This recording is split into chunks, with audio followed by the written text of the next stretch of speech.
The first NOTAM that was issued on August 11th was for around 1500 kilometers. The test took place of the Agni-V, and the last NOTAM actually was the max range that we know of the Agni-V ballistic missile, which of course, like people are aware, is a nuclear capable missile. That the missile test that was done was a message maybe to Pakistan, maybe to the US, but more so for China. Right. Because by testing Agni-V, which is a 5,000 kilometer intermediate range ballistic missile, you can reach almost the whole of China, whole of mainland China. What India needs to do in response to China's atomic tests. Now, I mean, there have been a series of events that took place from 1964 onwards, which is when China tests at Lopnor for the first time.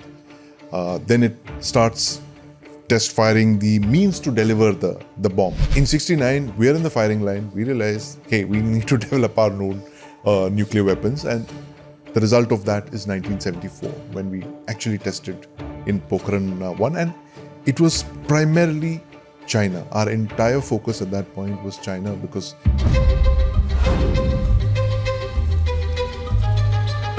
Welcome to In Our Defense.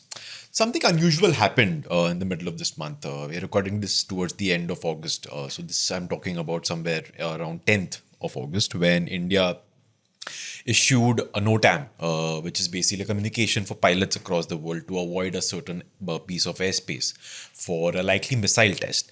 The first NOTAM that was issued on August 11th was for around 1500 kilometers.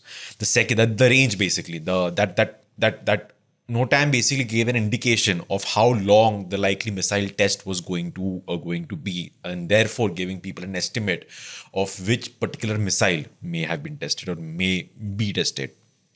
That NOTAM was then revised on August 12th for 2,500 kilometers, and again on August 14th for this time for 4,790 kilometers.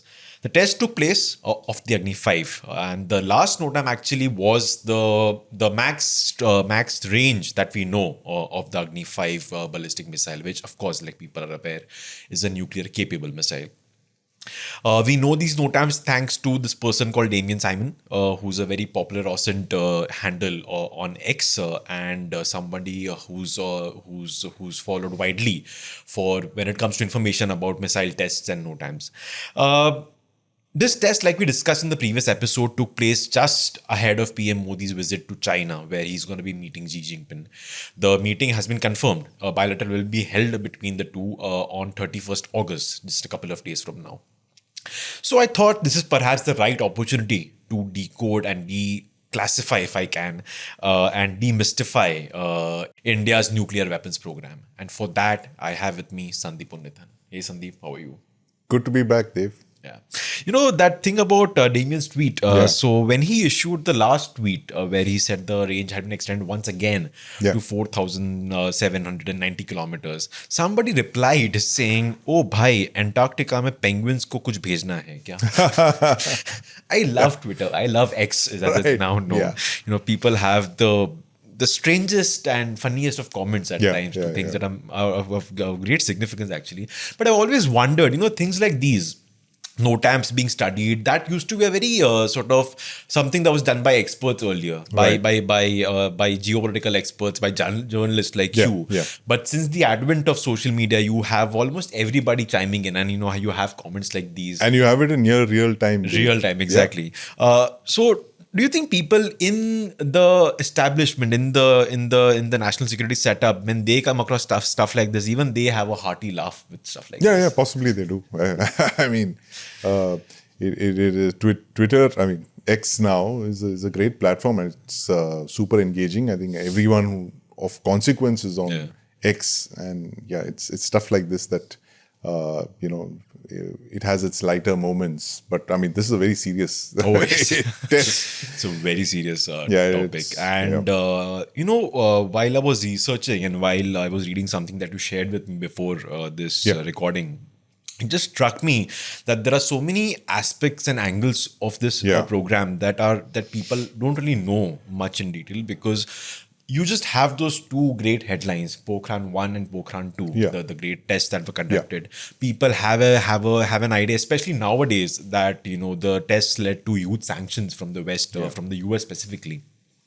which has been talked about a lot in the recent few weeks in light of U.S. President Donald Trump's tariffs on India, and people are referring to those seminal moments as an example of why India should, like it did back then as well, stand up to Western pressure.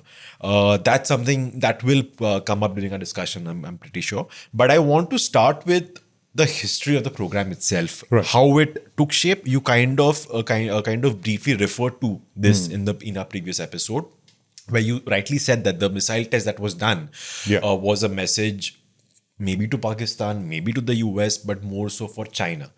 Because by testing Agni-V, which is a 5,000 kilometer intermediate range ballistic missile, you can reach almost the whole of China, whole of mainland China. So I want to start by talking about how did we get on this trajectory? How did we decide, independent India, to build nuclear weapons? What happened between Pokhran-I and Pokhran-II? The two tests were, there was a lot of gap in between them. So what happened during those decades? And how did we basically end up with the arsenal that we have today? And of course, I think you're going to start by, talking about P.N. Haskar. That's something P.N. that Haskar. Haskar, sorry. Of course.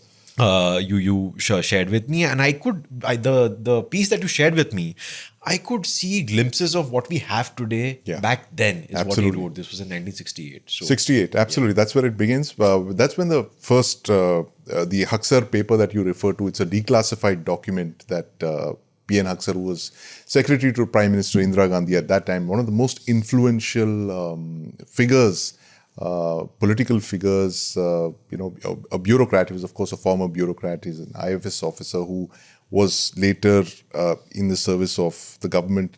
Prime Minister Indira Gandhi is one of her closest advisors. And he actually came up with this paper in 1968 where he writes in such utter clarity what India needs to do in response to China's atomic tests. Now, there have been a series of events that took place from 1964 onwards, which is when China tests at Lopnor for the first time. Then it starts test firing the means to deliver the bomb in the late 60s, in 67 and all. They start testing intermediate range ballistic missiles, and then they go on to ICBM capability. Their arsenal is expanding at an alarming rate. Now, while that arsenal might have been not so much of a direct threat to the United States, it was to parts of the then Soviet Union, but India was in the firing line. It's just 2 years after we fought a border war with China in 1962, 64 China tests. And the fears of the Indian political class come out in Haksar's document, where he writes with such clarity that we will have deterrence with China, against China, only if we do the following.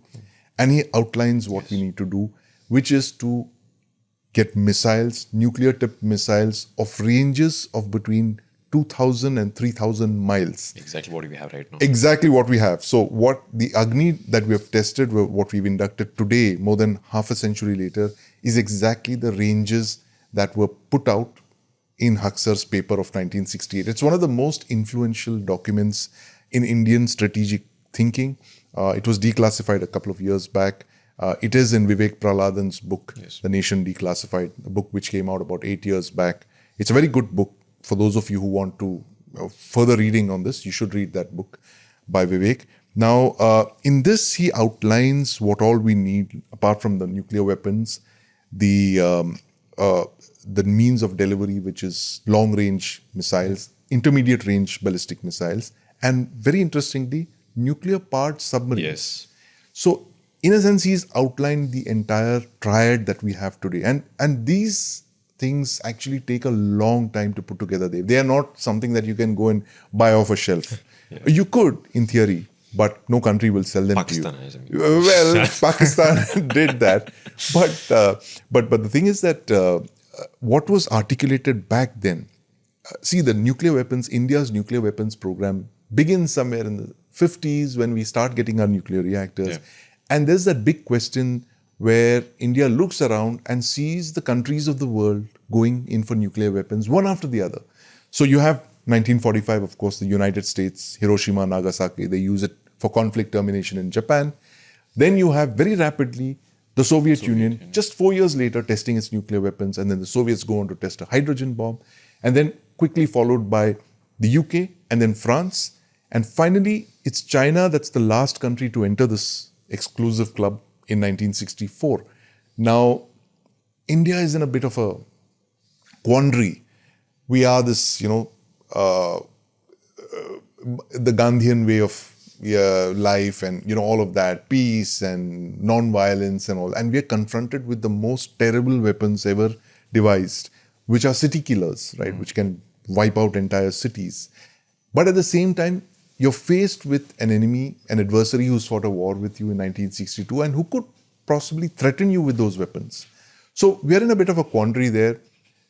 And Homi Bhabha and Jawaharlal Nehru, that's the time when our nuclear weapons capability starts to emerge, when you have an atomic energy program. Yes. And all of these nuclear weapons come out of atomic energy programs. And it's the Homi Bhabha Nehru duo that actually put the building blocks of this capability in place. But it's actually Mrs. Gandhi who starts taking the big steps towards weaponization. And Haksar in 1968 is advisor to Mrs. Gandhi. And in between you have Prime Minister Lal Bahadur Shastri for a very brief while. Now, he's an idealistic man.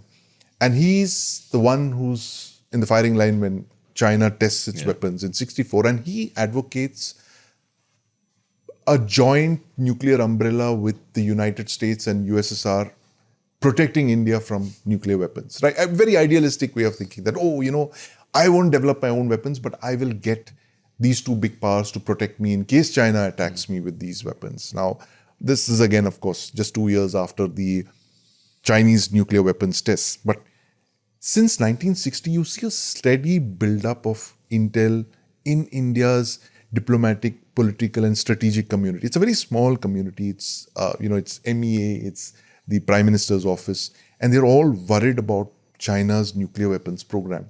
Right from 1960, you see a steady drumbeat of assessments where the diplomats, this writing papers, they're saying that China is going to go nuclear. And you have a very influential paper from 1964 written by K.R. Narayanan, who's a director of the China desk in the MEA, who later becomes president of India. And he writes about China's nuclear weapons program. And he says that it is a threat to India. And therefore, India must go in for a nuclear weapons program. But of course, that's not the start point. You can trace that back to P.N. Haksar's paper. And that is the long telegram, where the long telegram being the one written by the United States ambassador to Moscow in 1946, when he cables a 5,000-word telegram to Washington, where he talks about the fact that we need to contain the Soviet Union, because he's just heard Joseph Stalin's speech and he realizes that they are in expansionist mode, because Stalin was an advocate of global revolution, and so he said we need to contain this march of communism. And that's when this whole US policy goes towards containing communism, fighting communism wherever it erupts and stuff like that. But the fallout of that is on us when China actually gets the bomb. China has its own reasons to get the bomb. It's of course got the United States. It's fought a very vicious war with the US in Korea, where a lot of Chinese soldiers died. Tens of thousands of Chinese soldiers died. It broke up with the Soviet Union, who helped get its first nuclear weapons. And the Chinese nuclear weapons program owes its origin to the Soviet Union. The Soviet Union helped them with the bomb designs. They gave them the know-how and all of that. But of course, they abruptly terminated this relationship in 1959 when the Sino-Soviet split happened. But China pursued this path, and sure enough, by 1964, they had the bomb. Now, while the bomb may have been primarily to threaten and deter the Soviet Union and the United States, they had fought a very severe war with a border war with the Soviet Union in 1969. That is just 5 years after they tested the weapon, China. And this was possibly this was the first clash between two nuclear-armed states, 1969. Yes. So when we talk about Sindhu, that's possibly the third. You had Kargil in between. Now, when they clashed, the Soviet Union contemplated using tactical nuclear weapons against the Chinese. They wanted to incinerate their cities and knock out their nuclear weapons capability. It had gone to such a extent, it would almost spiral into nuclear conflict. That is possibly one of the most dangerous moments in the world. Of course, the Cuban Missile Crisis a couple of years earlier was the first. So in 69, we are in the firing line. We realize, hey, we need to develop our own nuclear weapons. And the result of that is 1974, when we actually tested in Pokhran-I. And it was primarily China. Our entire focus at that point was China because, again, it's just a few years after Pokhran-I in 1974 is 8 years after the 1962 border war with China. So you had the Indian political class being threatened with the loss of territory, significant amounts of territory, which is not just Aksai Chin, which is the size of an area the size of Kerala, over 30,000 square kilometers that you lost. The state of Kerala is what you lost. You could potentially lose the entire Indian Northeast. So to protect the state from either nuclear annihilation or the loss of large tracts of territory is why India began to develop nuclear weapons. And Dave, the thing about nuclear weapons is we know that they are not military weapons. They are not weapons of tactical war fighting. They are actually strategic weapons. They are political weapons. So if you want to understand the origins of what drove a country to get nuclear weapons, you have to look at the political class. Because the military, they come into the stage much later. Yeah. And if you see Oppenheimer, it's very clear. The movie, for those of you watching, if you see Oppenheimer, you know that this is a political project that's driven by the political class of the United States because the US wants to end the war in Japan. They turn to their the scientific community. They turn to the US industry. And of course, the military is supporting. They help dig the shafts, set up the teams and all. But the primary focus is usually, it is political, it is technological, which is the scientific establishment. So that's true of India as well. You have the political class in very close collaboration with the scientific community and of course Indian industry, and the military comes in much later. Yeah, you're right, because I think nuclear weapons aren't about really fighting wars or winning They're fights instruments of deterrence. Exactly. Hey, listen, don't attack me. Exactly. Don't attack me. Don't threaten my cities. But when we as a democracy, a very young democracy, nascent democracy, it's just about 2 decades old, you're faced with a communist dictatorship which doesn't think about much about sacrificing its citizens, 10 million. What's a big deal? And they speak very casually about nuclear war fighting, Mao Zedong, right? And that frightens the political leadership in India. And that's when they say that, look, we need weapons. And if you see the utter panic that set in New Delhi after the Chinese initial assaults in October 1962, there was almost a complete collapse of confidence when the Prime Minister of the day, that's Prime Minister Nehru, sent out that telegram to the United States. It's not a long telegram, it's a short telegram, where he asked for a lot of assistance, like a dozen fighter squadrons and bombers. And he asked for an entire US force to be positioned here in India to protect against the Chinese invasion. Of course, they took back that telegram and this pretended nothing had happened and they went on as before. But that's when the political class is threatened with either annihilation of the country or loss of significant territory. That's when you turn towards nuclear weapons. And then that's when you realize at that moment that we were alone. And the only way you could guarantee the security of your people and to protect your territory was to go in for the nuclear option. However terrible it might have been, however repulsive those images or the experience of the people in Hiroshima and Nagasaki were, we decided that we had no option but to go for it. And as awful as it might have been, for the longest time, India and China didn't have a problem. You're separated by the tallest mountain range in the world, right? It is a massive, massive wall. It's bigger than the Great Wall of China. It is more imposing than that. It's naturally built. But when China gets nuclear weapons, you suddenly have the ability to strike across the Himalayas, to incinerate Indian cities. And the ranges are, very interesting, that China could hit all of India's cities with just 1,000-mile long intermediate range ballistic missiles. That's about 2,000 kilometers plus missiles. Whereas we would need to build missiles twice that range to target Chinese cities for a retaliatory strike. And you know, the principle of China, more than 90% of China lives on 43% of its territory, which is towards the east. So here were our strategic thinkers like Huxer and the rest sitting and planning what we need to do. If China attacks us, we need to threaten them with a retaliatory strike, and that would have to be covering all its industrial areas, population centers, cities, which are all towards the east, the Yangtze River Basin and, you know, in Manchuria and those kind of things. So that's how you see the first contours of a nuclear strategy for India emerging in the late 1960s. And in the 1970s, of course, you test the weapon, and this goes on. This is perfected, it's refined. And today in 2025, you are where we are with the Agni-V. Yeah, right. In fact, so far cited was his writing and his letter that one of the points that he also raised is that India should immediately start adequate stockpiling of sensitive instruments and machinery, which will be difficult to import from abroad increasingly. So he could imagine that there would be West pressure, there would be Western pressure that will disallow you. And technology denial regimes. Exactly, which is exactly what happened. Which kicked in post 1974. And you know, the interesting thing about this is, Dev, is that our entire nuclear weapons program had a certain element of subterfuge and camouflage, right? Yes. Because you always had to disguise your program.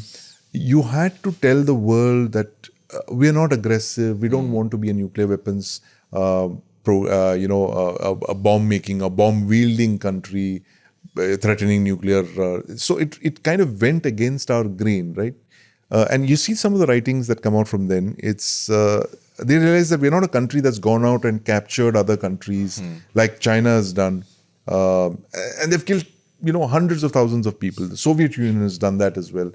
And we are largely, you know, a peaceful lot. And, you know, we're forced to go in for nuclear weapons for the following reasons. And all of our programs are hidden under various, disguises. Like you have the nuclear weapons program being called a peaceful nuclear explosion. Pokhran-I is called a PNE, or a peaceful nuclear explosion. There's nothing like a peaceful nuclear explosion, right?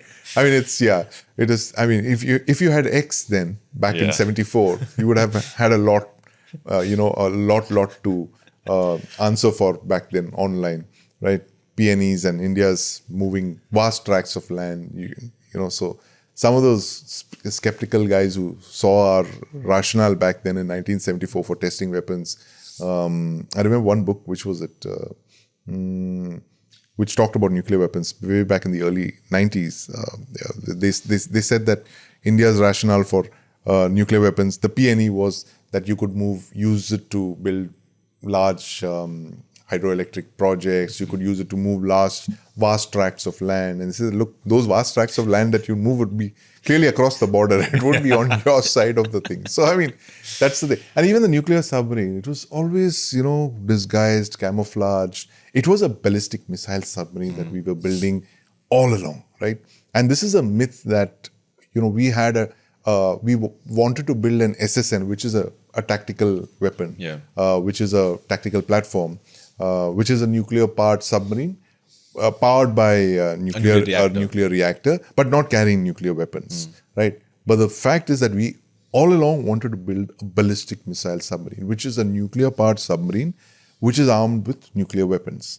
And we always said that, it is just a reactor propulsion program, and it's just meant to power a conventional submarine, but with a nuclear reactor. And then they said, we have a PSLV test. That's a space program. We want to launch satellites into space. Now, all of these, if you see, they're very interesting. It's like the blind man feeling the different sides of the elephant. You know that parable? Yeah. One guy is pulling the tail, the other guy is pulling the pillar.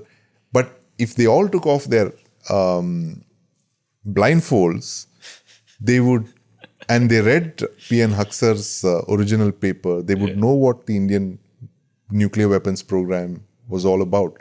It was about fielding a whole range of vectors, both ground-launched and sea-launched, which is ground-based missiles, nuclear-tipped missiles, and sea-launched missiles on nuclear-powered submarines. So this was it. And all of the technologies that you had to get were camouflaged under a naval reactor program, a civilian nuclear program, a space satellite launching capability. All of these have military elements, and they all come together very quietly over the years. Yeah. When you have very bright scientists like APJ Abdul Kalam being pulled in from the ISRO and brought into the DRDO to do the IGMDP thing. Now, the IGMDP is also it's an interesting camouflage. Now, someone who's very key to this program, who I interviewed recently, I don't want to name him because he'd be a little uncomfortable hearing this, but he told me that, primarily the IGMDP was all about strategic weapons, right? We just wanted the Prithvi and the Agni. Yeah. All the other missiles were just minor tactical thing. We did that just to, you see 5 missiles together, you'll look at it, okay, one's a long-range nuclear vector, the other one is a short-range one, the other one's an anti-tank missile, the other one's two anti-aircraft missiles. So we disguise the nuclear delivery platform in this larger mix of many innocent missiles, very tactical missiles. The real missiles they wanted to go for were the Prithvi and the Agni. Yeah. Prithvi is the short-range ballistic missile. The Agni is, of course, the long-range IRBM, which is what we wanted all along. And that became the building blocks for our entire range of long-range capability. IRBM to near ICBM, threshold ICBM, and even beyond. Yeah, that actually was going to be one of my questions, is that when you look at a nuclear weapon, you have these 2 distinct elements. You have the bomb and you have the delivery system. So the bomb is something you've been perfecting since 74. That's when you sort of first demonstrated the capability to be able to essentially carry out a nuclear explosion. And then in Pokhran-II, or the Operation Shakti tests, you had basically bombs that could be put onto a missile. A deliverable nuclear bomb. So I think you already kind of answered my question, but I'll still put it out there. Right. Was India's space program, the successful space program, we are one of the few countries in the world to be able to land on the moon, for example. Was it a result of this, or were these missiles because of that program? Well, they were clearly a result of that program. It's a dual-use technology, right? It's exactly like the civilian energy program. Our nuclear atomic and weapons program was a byproduct of the civilian nuclear energy program, which is why the Indo-US nuclear deal was such a big deal, right?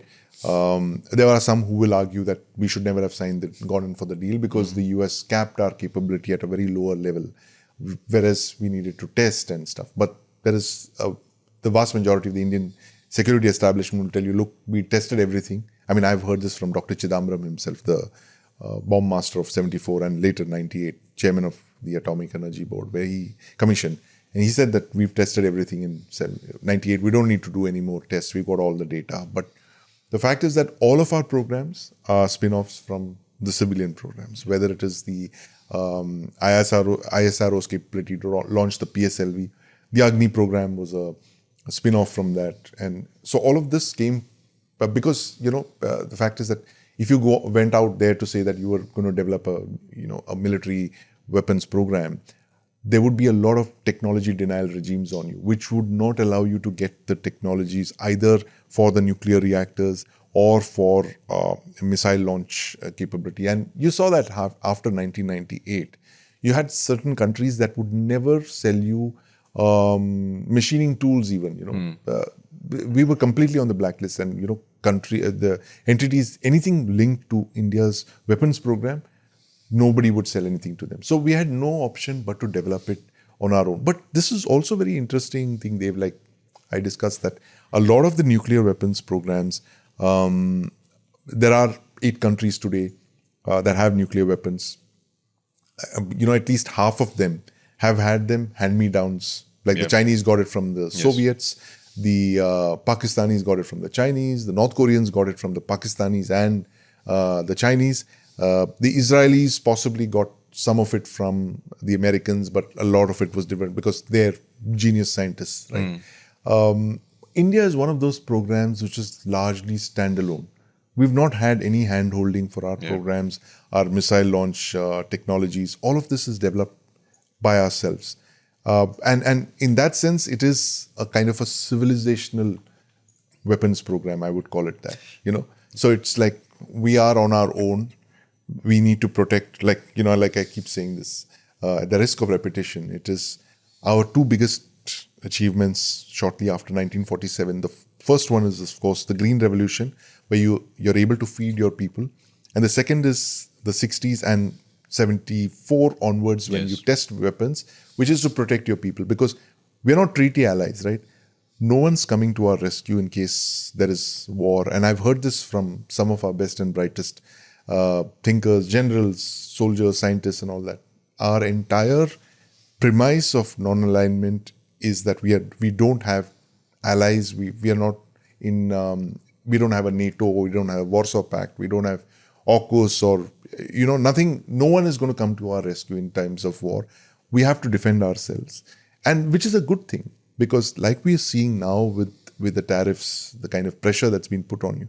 If you were a treaty ally, you had to subordinate yourself to another country, and you would have to bend to their will, which is what we didn't want to do. And the only time we actually went into what I would call a quasi-treaty was in 1971. The Indo-Soviet Peace and Friendship Treaty, which we signed in August. Now, it's very interesting that treaty had been around for a couple of years. Soviets wanted us to sign it. We signed it only because the Soviets afforded us a certain element of military protection because we were up against a formidable alliance of China, Pakistan, and the United States. That's 3 out of 5 permanent members of the UN Security Council. So you have China on the northern borders, you have Pakistan on the west and on the east, and you have the United States in the south. And when Mrs. Gandhi moved in, and this was a war, this is an open secret. This is a war that we planned. This is the only war that India has really planned to fight after 1947. The war in East Pakistan, to bifurcate East Pakistan, to create the new nation of Bangladesh. We, of course, fought it on West Pakistan and East Pakistan. But when we went into this, Mrs. Gandhi had to be absolutely sure she had the Soviets on her side, which is when we signed that treaty. And what the Soviets did was to position, the Indian strategic community had this eternal fear that it's just been 9 years since the Sino-Indian War, right? India-China border war of 1962. What if the Chinese come in when we are engaged fighting with the Pakistanis? That two-front war threat. So that is when we called the Soviets. And the Soviets moved several divisions, 15, 20 divisions along the border with China. Now, so that meant that Mao had to counter-deploy just to ensure that the Soviets didn't strike him in the back. So that took the Chinese out of the equation, right? And this is the time when Kissinger is telling the Chinese envoy in New York, like, we want you to move in, threaten the Indians, move a couple of divisions there. So because they were afraid what would happen to Pakistan, right? And when we moved into East Pakistan at the speed that we did, it was an out-of-syllabus question, right? They panicked, and that is when they sent the 7th Fleet in. And they realized, oh my God, the Chinese are not coming to our assistance. We don't have anything in the vicinity.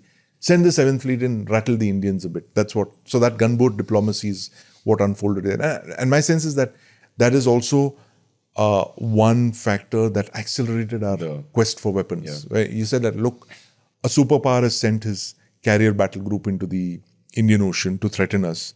It could happen again. And as we've seen with countries in the 21st century which have been invaded and torn apart on the premise of them having weapons of mass destruction. This is a fate that a lot of smaller countries or threatened by bigger countries would worry about. That,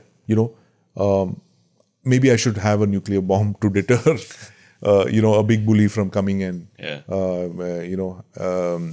dethroning me, decapitating my leadership and all of that. I'm sure the Iranians would be worrying about that a lot. I wasn't sure if I was going to eventually end up bringing up this next point.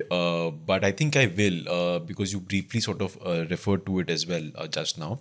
So I think the nuclear weapons program, India's nuclear weapons program, is one of those examples of what you say is you can get it right if you go into it with mission mode. Yeah. It's like in our entire nation, you treat it as a strategic project, you will get it right. So I always thought that this program was without controversy, was your perfect example of how to develop something on your own successfully. So Yeah. we have been successful, but I was surprised to know that there was some controversy during the 98 tests, Yeah. especially with the test number 1, Yeah. Shakti 1, which was believed to be a thermonuclear device. Yeah. And one of the people you mentioned right now, Dr. Chidambaram, he was actually part of that controversy. There was this very vocal group of Indian scientists Yeah. who believed that the tests were not enough. Right. That India needed to test more because there was one section that said that one of the bombs, especially Yeah. the thermonuclear or nuclear device, had sort of fizzled out. Yeah. It did not Yeah. really. The second stage didn't. Did not really perform the Yeah. blast to that extent. And if I want to just break it down to my listeners and viewers before you get in, is basically I think what we have for sure are fission bombs. Yeah. And the device number 1 that we're talking about Yeah. is basically a fusion bomb. And Yeah. if you go back to your physics lessons, fusion generates much more Yeah. energy Yeah. than fission does. Fusion is basically when you fuse into one atom, where fission Yeah. is basically when you break apart an atom. So that energy is what causes the radioactivity, Right. that the devastation and stuff like that. So one, your take on this controversy, and second, my belief that why is this controversy even relevant? Because fusion, fission, whatever, you have Yeah. a nuclear bomb at the end of it. Yeah, well, so the thing is that I've asked this question to Dr. Chedam. I've actually spoken to both sides of the debate. That the person who raised this issue was K. Santhanam, Yes. who was also part of the Pokhran-II tests in 1998. It's a brilliant man, and he's a nuclear scientist. He's possibly one of the very few people who have worked across multiple verticals. He's been in the DRDO. He went into the Atomic Energy Commission. Of course, he was in the BRC. So he said that it was not a full test and it was a partial success. I mean, there's nothing like a partial success. But he said that it wasn't a full-scale thermonuclear test, and he advocated further testing. So there was a small group of people who backed him. But we have to go with what the scientific community, led by Dr. Chidambaram, have said. And I've asked him this a number of times, and he's insisted, and he said, you have to believe us, it was a success. We did not test it to the full potential because we did not want to create issues for the villages around there. If they tested to the full extent, there would be problems. And that is why they kind of, didn't test it to its full potential. But we know that it was tested as per the design, everything was fine. So there is no need for further tests. So when I asked him, do you need further tests, maybe other thermonuclear weapons or tactical weapons and all that, he says absolutely not. We've told the government that we don't need to resume testing, and 1998 was all that we needed.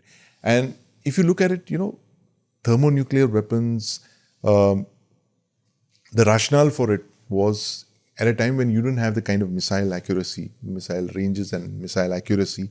You needed to really have a big explosion, massive explosions, 1 megaton, Makes sense. 2 megaton weapons to literally incinerate, because your CPs were so wide off target.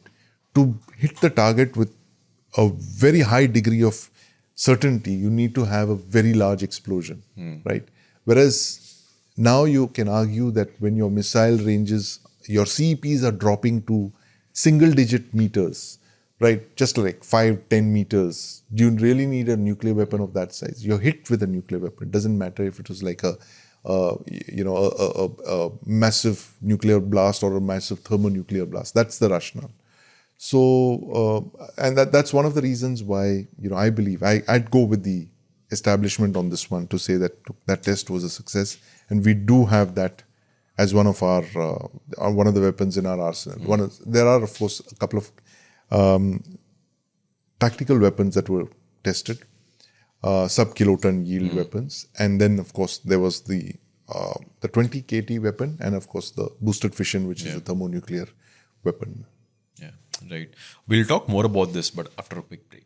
सबसे अधिक अगर कोई society ने sacrifice किया है, सबसे अधिक किसी सोसाइटी ने बलिदान दिया है, पेन, तो वो है Bengal. Most persecuted and most enslaved society is Hindu society. For 1200 years we were persecuted and enslaved continuously. Never again to terrorism, what happened in Kashmir.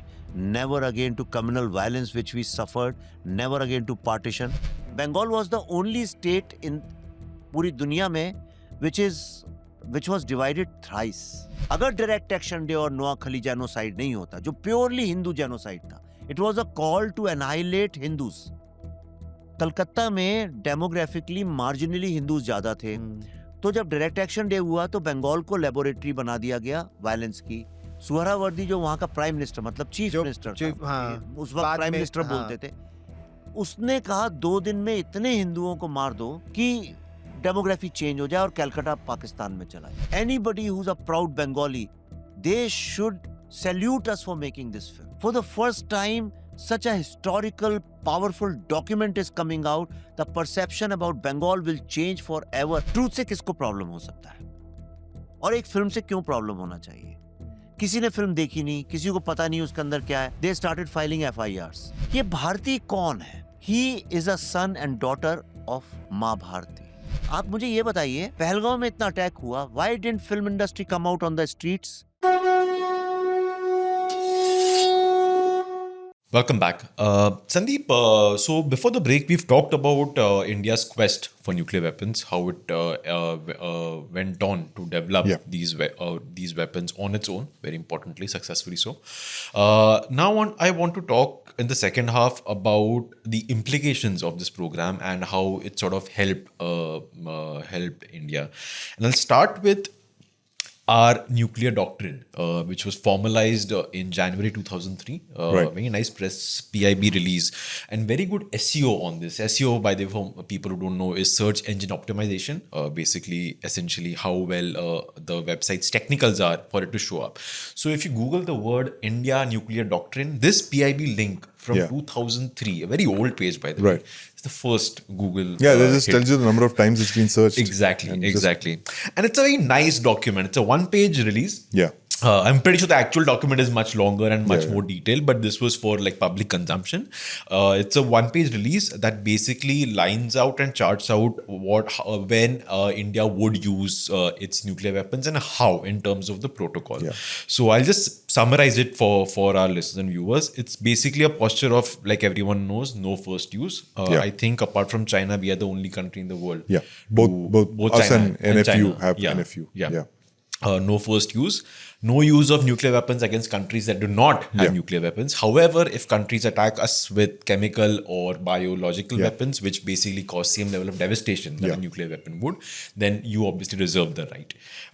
In case of a nuclear attack, the retaliation will be massive. It will not be proportionate. It will be meant to basically annihilate the enemy or the person or the country that has fired the weapon towards you. There would be strict controls. Basically, we will not be going around selling our nuclear technology on the black market, is one of the points. And the last point, the summary of the last point is basically how this entire setup works is that you have a council led by the PM, under whom you have an executive council led by the NSA that gives you sort of information when it thinks you may want to launch a nuclear weapon. And when the PM says go, then you have the Strategic Forces Command, which reports to the council, and basically the officer who heads that command does not take orders from his parent services of army chief or the Air Force chief or the Navy chief. He takes orders from the council. And if ordered so, then he would The nuclear command authority. He would then deploy either a Mirage 2000, a Jaguar, or the INS Arihant, or maybe one of the land missiles and then carry out the attack.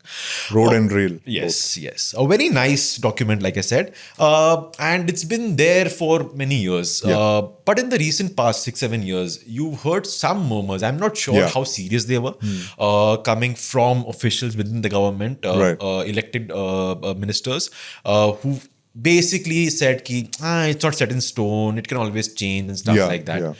Do you think making such comments was ever a good idea? Because I think having a policy like this, well stated for the world, I think it's something you should be very proud of, is my belief. What do you think? Yeah, absolutely. No, and what you're referring to is there have been some, murmurs in the past. I think it was around 2018, 17, 18, Yes. when we saw some informed commentary about the need to revise our no first use doctrine, and that suggested that something called launch on warning Yes. is a posture that we need to get onto, which is that when you see your adversary about to launch nuclear weapons, you have a readiness posture that will strike first instead of waiting to be hit by nuclear weapons, and that stems out of the fact that these rational thinkers have questioned our ability to absorb a first strike. What is NFU? NFU means that you will not use nuclear weapons first. You will not be the first to attack. You will wait for a first salvo to come. You will absorb that first salvo, your cities or your military targets, and then you will launch a retaliatory strike. Now these, you can call them nuclear hawks. They say that, look,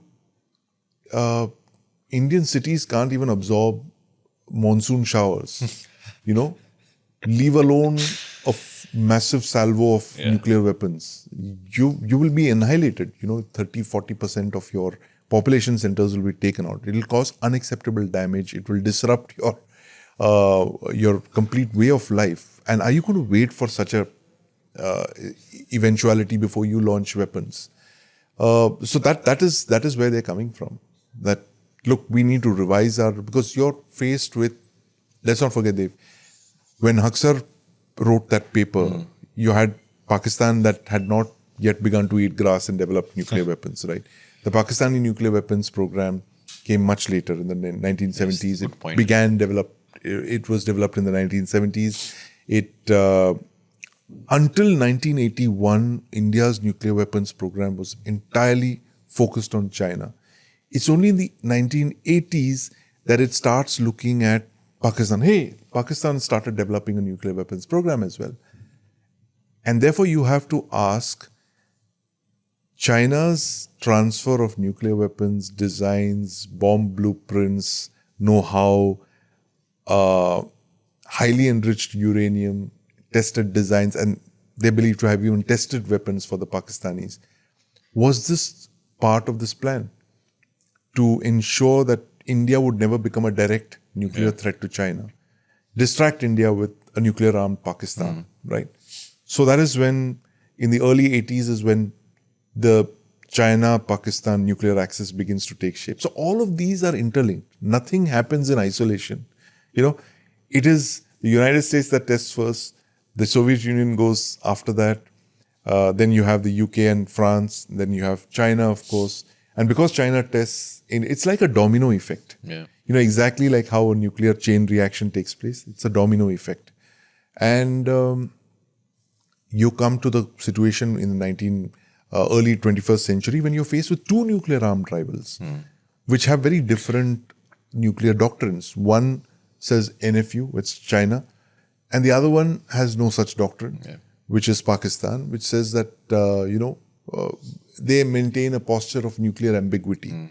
So a lot of our strategic thinkers, our nuclear hawks, have advocated for relooking at this NFU because they say that, look, there's no way you can possibly absorb a nuclear strike. Yeah. However, and you don't know how many weapons that guy is going to throw at you because we don't have nuclear dialogue with either China or with Pakistan. So there is a certain sense of, we have an agreement not to attack each other's nuclear reactors between India and Pakistan. That came up in the late 80s. But we don't have any other nuclear kind of, we don't have SALT, we don't have START, we don't have any of these.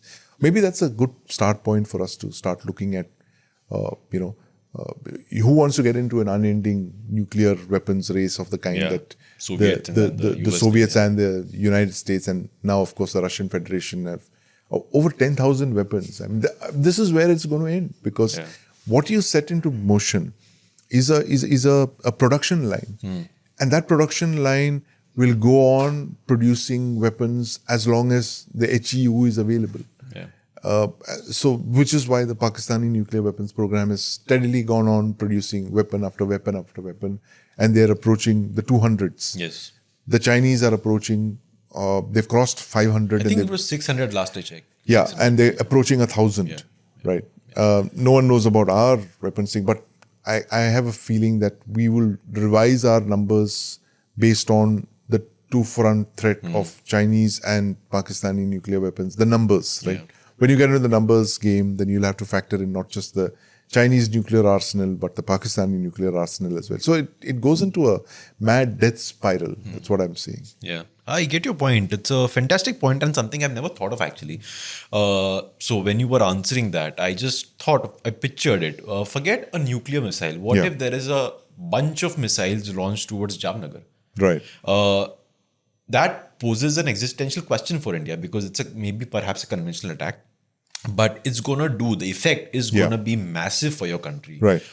Because that's like perhaps your biggest source of refined petroleum. Absolutely. So your transportation, your food supplies, everything will take a hit. So you know where the Prime Minister is coming from when he speaks about Sudarshan Chakra. Yeah. We still don't know the full contours of that. It's unusual for a Prime Minister to talk about a specific nuclear weapons, a specific weapons program from the ramparts of the Red Fort, but that clearly tells you which way we are headed now post Sindoor, which is to build up a huge defense shield, which is like you can call it the Iron Dome or a Golden Dome kind of project, but this has elements of that, and my sense is that they're going to combine what is already available, what we've built. We're going to build on our proven capabilities like IACCS that the Air Force demonstrated. It's going to integrate the rocket force elements into it. It's going to integrate the DRDO's anti-ballistic missile programs. It will bring in the S-400 as well, and create a very large network of defense interceptors, and of course the offensive element also built into that to primarily tell the Pakistanis that it's not going to be easy for you to say hit at Jamnagar, for instance, if they're tempted to do that.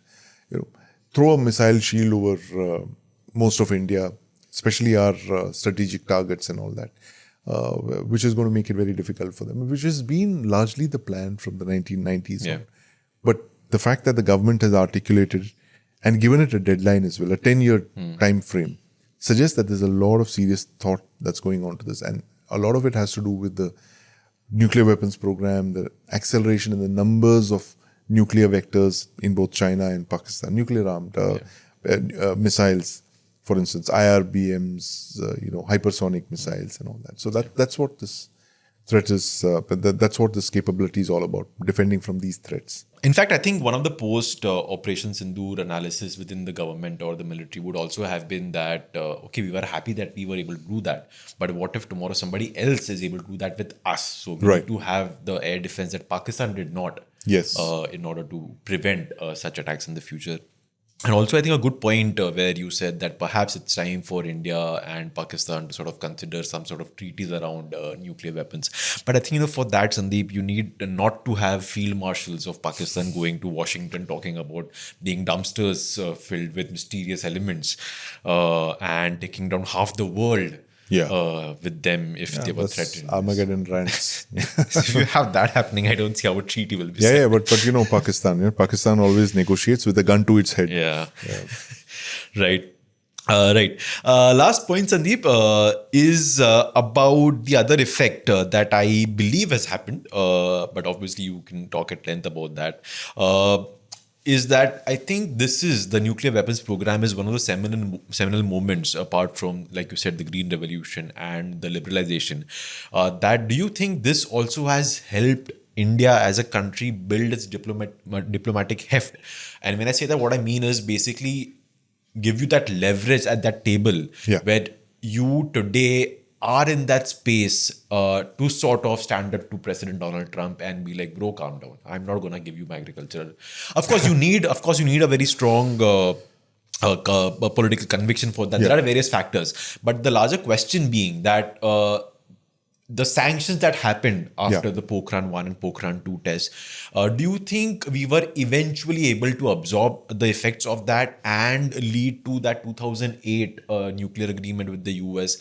Because, in part, we actually became a nuclear weapon state on our own. Yeah, good question, Dave. And I think what it showed us was that, while, like I explained, our entire strategic weapons program was always couched, it was disguised, it was a basement bomb, it was always, hidden. It's, for instance, Israel. Israel has never tested nuclear Yes. weapons, but it's believed to have a very large arsenal of weapons. And Israel needs it for its survival, right? It is ringed by hostile countries, none of which have nuclear weapons, but they have overwhelming conventional forces. Then they could storm Israel, and as they have tried to do in the past. So, be that as it may, India's nuclear weapons program has kind of brought in a certain degree of autonomy to our foreign policy. Like, you have to back your autonomy up when you say, I have strategic autonomy. If you were at the mercy of another country's nuclear umbrella, as we briefly contemplated in the past, you would not have an independent foreign policy. Can Germany and Japan, who were defeated in the Second World War, can they claim to have had an independent policy when it came to the security policy, for instance? Could they move that far away from the United States and from the Western Bloc? I think not. The whole premise of the post-1945 restructuring of Japan and Germany had to do with the fact that they were given a nuclear umbrella by the United States. And we certainly did not want to do that. And if you see the writing, now, there are a lot of political differences, Dave, in India. There is left, there's right, there's center. But on certain very large programs, very large national projects of consequence, like the nuclear weapons program, economic reforms, there is bipartisan consensus, right? Whoever comes to power, I have a feeling that even if the Communist Party of India were, by some freaky coincidence, miracle, were to come to power, they would not be able to reverse all of this, right? What has been set into motion is cast in stone. You cannot roll back reforms. You cannot roll back the nuclear weapons program, because all these are premised on certain fundamental principles that our strategic autonomy is anchored in the fact that we have the ability to protect ourselves and our people and our territory and all of that. So I think that is where nuclear weapons kind of has come in. It has shown us that we can stand up like we did in 74. We got hit by the largest number of sanctions on any country. In fact, certain technology denial architectures were set up precisely because of India. The NPT and all of that came in just to ensure that there would not be a seventh country that tested a weapon, right? So it taught us about the importance of strategic autonomy, the fact that we could stand up when we chose to. We did that in 1998. And I think in 2025, when you're looking at Donald Trump, there is a certain sense of confidence as well. Look, we've stood up in the past. When it mattered, in 1971, we stood up. In 1974, we stood up. In 1998, we stood up. When it is core Indian interests, India will always stand up for those, whether it is, bullying. I mean, there's been so much of pressure. Open up your agricultural sector. Oh, there are Indians in the United States who are consuming milk. Why can't the Indians in India consume the same kind of milk? Buy some of our milk. Give us a win. That kind of thing. We're not going to stand up. We're not going to be cowed down by this pressure. So I think this is the big takeaway for us from the nuclear weapons test, that in these core fundamental principles, when it's national survival or it is strategic autonomy or something, I think India comes together, and that's what our nuclear weapons program has taught us. Yeah. And I guess this is part of what you said right at the beginning, that a nuclear weapons program for any country is not about wars. It's not a military project. It's a strategic political project in this exact way. Yeah, these are weapons of war fighting. They should never be used, and God forbid they should never ever be used. They've only been used twice, and I hope they're never ever used again.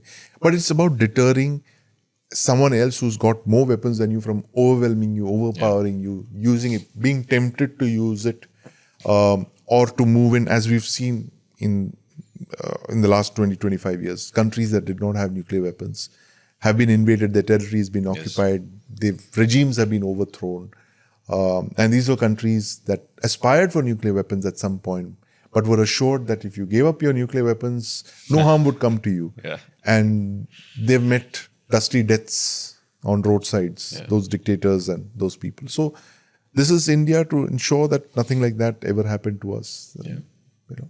And also because, I mean, that's the reality of the world. And Yeah. I think which really applies to, and I think that should be sort of the It's a cruel world, actually. It's a cruel world, exactly. It's very cruel to countries that don't stand up for themselves. That it is the law of the jungle out there at some point. Yeah. And I think that should be the disclaimer for this podcast, is because I think at times people must wonder, our viewers and listeners, how are the two of these guys so casually talking about weapons of mass destruction with smiles on their faces and the importance of them? But that's what it is, right? No, it is. I mean, these are those essentials for ensuring state survival, and we were among the last people to go in for nuclear weapons again.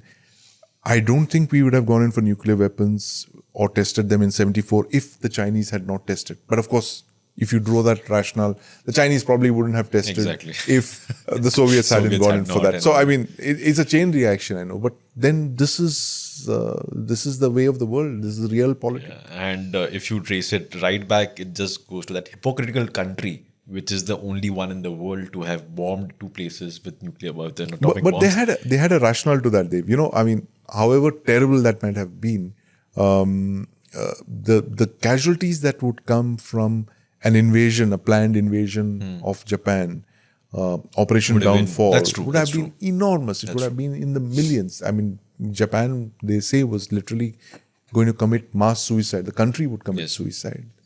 And for the Americans, this was an acceptable thing that they would, destroy two cities. But even as horrible a decision as that, I mean, the number of innocent civilians who died because of that.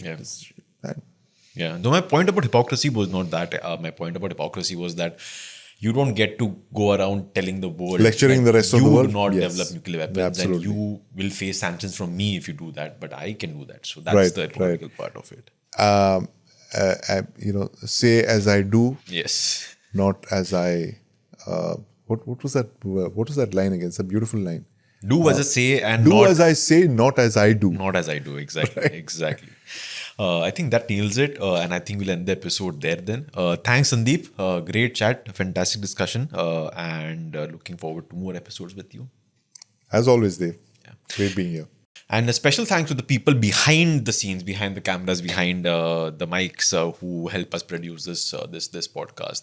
The producer Tanadatta, Vishal, and Suraj.